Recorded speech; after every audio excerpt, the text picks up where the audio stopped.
Sveiki visi, šiandien pakalbėsime apie vieną būdą, kaip pagerinti jūsų anglų kalbos tartį ir lengviau suprasti, ką kalba anglakalbiai. Taigi, linking consonant to vowel.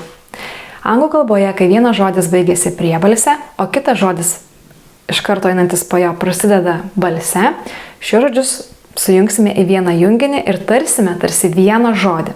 Taip galime sujungti ir 2, 3 ir net 4 žodžius. Taigi, jeigu žinosite šią taisyklę, jums bus lengviau ne tik kalbėti anglų kalbą, bet ir suprasti, ką kalba anglakalbiai, nes jūs lengviau atskirsite, kur vienas žodis pasibaigia, o kitas prasideda. Nes žinote, kartais atrodo, kad anglakalbiai kalba be galo greitai. Tai yra būtent dėl šios taisyklės, nes jie tiesiog sujungia žodžius į vieną junginį ir taria tarsi vieną žodį. Taigi pažiūrėkime į pirmą sakinį.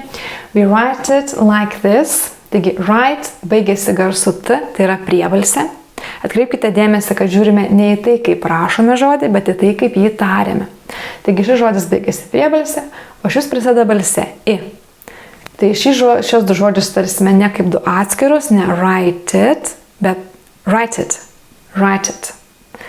Paskaitykime visą sakinį. We write it like this. We write it like this. Antras sakinys, he is in the garden. Turime žodį, kuris baigėsi S priebalse ir kitą žodį, kuris prasideda I balse. Taigi tarsime ne he is in, bet he's in. Pakartokite paskui mane. He's in. He's in. He's in the garden. He's in the garden. Trečias sakinys. I had to give up jogging. Turime give ir up. Vienas žodis baigėsi priebalse, kitas prasideda balse. Taigi tarsime ne give up, bet give up. Give up. Give up. Paskaitykime visą sakinį. I had to give up jogging. I had to give up jogging. Ketvirtas sakinys.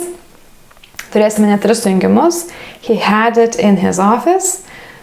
Vienas žodis baigėsi priebalse, kitas prasideda balse, baigėsi priebalse, prasideda balse ir čia lygiai tas pats. Taigi vietoj had it in, tarsime had it in.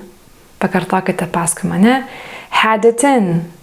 Galite iš pradžių tarti kiek lėčiau, jeigu jums tai yra per greita, bet svarbiausia, kad nedarytumėte pauzių tarp šių žodžių. Jos turite ištarti tarsi vieną žodį, be pauzių.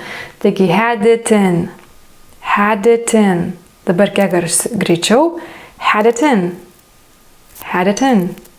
Dabar šios du žodžius. His office. His office. Dabar pamėginkime paskaityti visą sakinį. He had it in his office. He had it in his office. He had it in his office.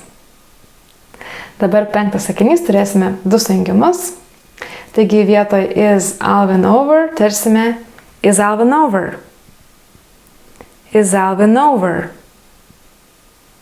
Is Alvin over. O dabar visą sakinį. Is Alvin over there. Is Alvin over there. Is Alvin over there.